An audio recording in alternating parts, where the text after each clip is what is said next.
Welcome to Intersections. It's my pleasure to welcome today a young man by the name of Nathan Reid. Really happy that he's here because it's really always interesting to get a younger person's perspective on this whole concept of faith and living faith each day. So we look forward to getting to know Nathan a little bit more as we go through the course of this interview together. Welcome, Nathan. Thank you. Nathan, so first of all, tell us a little bit about life right now for you. You are working, and what do you do, and where do you do it? Right now I'm working at DC as a graphic designer. I work downtown and from home. A lot of it is independent stuff, so I can kind of choose where I want to work, which is nice. So mainly just working there and working from home. Okay, great. And so you also, I happen to know, are a talented euphonium player. And you have been trying to hone that craft now for a number of years. Yeah. And so within the last year, you've arrived at St. John's Citadel and decided to hook up here with us, and you're playing in the Citadel Band and all of that kind of stuff. So talk to me a little bit about euphonium playing and what that means to you. Yeah, the brass band is always something I looked up to and thought it was like super cool, and getting to learn more about it definitely helped. I grew up sitting in the band as a young boy next to my mom. She's playing percussion, and I originally grew up in TBS, and half of the band was my family members. So okay, TBS, for those of you who may not know that, that's Trinity Bay South. Yeah. Okay. Half of the band was my family, so it's something I naturally got into. My mom used to bring home her baritone, and I used to play it sitting on her bed when I was 4 or 5 years old. I couldn't make a sound, but just playing with it, and thought it was a lot of fun. Good. So and then from that you got into learning how to do it. Yeah. And I guess music camps and all of that kind of stuff for you. Or? I wasn't the biggest music camp fan. I originally started learning how to play in theory and that kind of stuff by my mom. She taught me when I was in like the first grade and the second grade. She used to hold a YP band almost, like teaching young people like theory and like all the beginner level stuff. And I did go to music camp once, and I remember I was there and I hated it. My mom was one of the counselors there, and at that time, it was just me and my mom, and I was super homesick, but she was a counselor there. And so I remember they gave us our own cabin. There was a cabin completely like empty, and it was just me and my mom in the cabin. That's the only way I would stay. Well, you couldn't go home, could you? Yeah, exactly. Well, there you go. All right. So you've mentioned your mom, and of course your mom has links to this corps. Yeah. Some will remember her as being an associate officer here many years ago, Nathan Reid. So coming to St. John's Citadel was not foreign to you. I mean, it was an easy step, I suspect, in some ways. Yeah. So originally, back I was probably 7 years old. We moved from Dildo into Mount Pearl. And the first thing we did was transfer to churches. So I came here when I was probably 7 or 8 years old. And then we stayed here till I was about probably 12 or 13. And then we moved out to CBS, which is where I live now.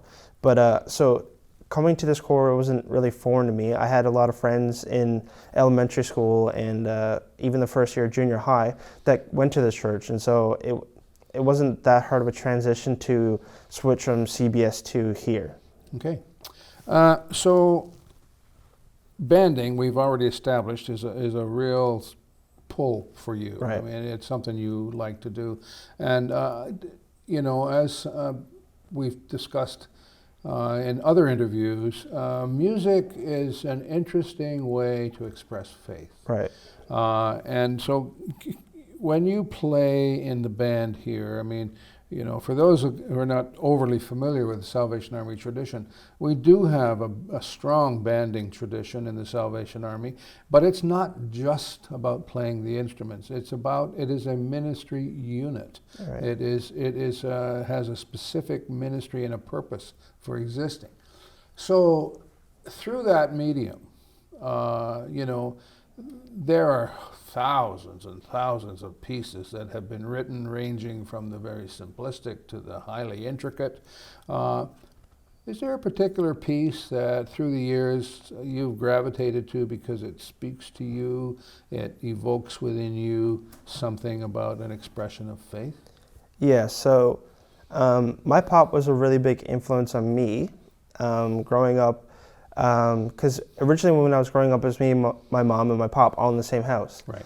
So the piece that really stands out to me is Finlandia. That was his favorite piece, and I remember like I would have a garbage day, and I would come home and I would get my tune books out, and I would play through the tunes of like all the ones that I was super familiar with. And with the euphonium tune book, it has the melody and also the other piece. Right.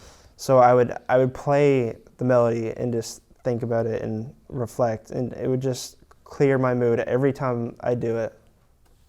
Yes, Finlandia is a very majestic piece Yeah. of music, no question about it, no question. All right, now, you've mentioned your mom, you've mentioned your pop. Yeah. Faith is personal. Yeah. We don't get it because we have a certain family name.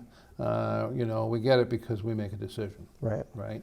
And that, how did that come about for you? And was there an event? Are there people that impacted you in some way or other that? Yeah, so I grew up pretty fortunate to basically all my family I live super close to, and they're all like active in the church. They were active band members, active worship team members. Like everyone in my family was involved with the church, so it was super easy to like. You would go over to your aunt's, your uncle's house, and it's just like being at home because all the same core values are there, and it's super easy to just be there and understand that. Okay. And that's great. And it's a major support in your formative years. And hopefully it provides you with a confidence and a base for when you don't have that. Mm-hmm. And I mean, you're now in the world of work. And I know COVID is a little different. And particularly a technology person working, you can do anything you want from home pretty well anyway. But there's a whole different interaction, whether it's in post-secondary school or in the workforce. It's a whole different interaction. How do you find that? I think throughout the years it's helped me build my confidence that nothing people are going to do or say to me is going to really shake my faith. I'm a very stubborn person, and if I don't want to do something, and I won't do it. Good for you. Good for you. And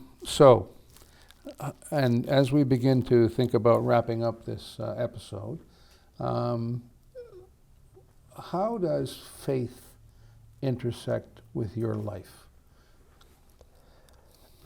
Besides just playing in the band and using that as, like you said, a medium to worship, I think about it every day. I listen to music. I listen to especially brass banding stuff, and it kind of helps me have that little reminder throughout the day who I am as a person and how I should be acting.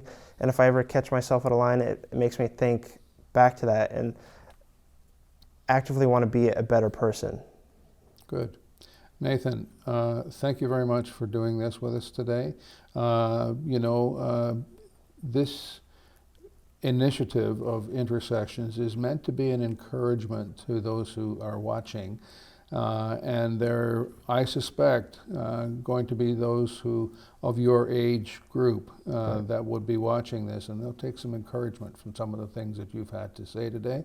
So thank you very much, and every best wish for the future. Thank you. Thank you.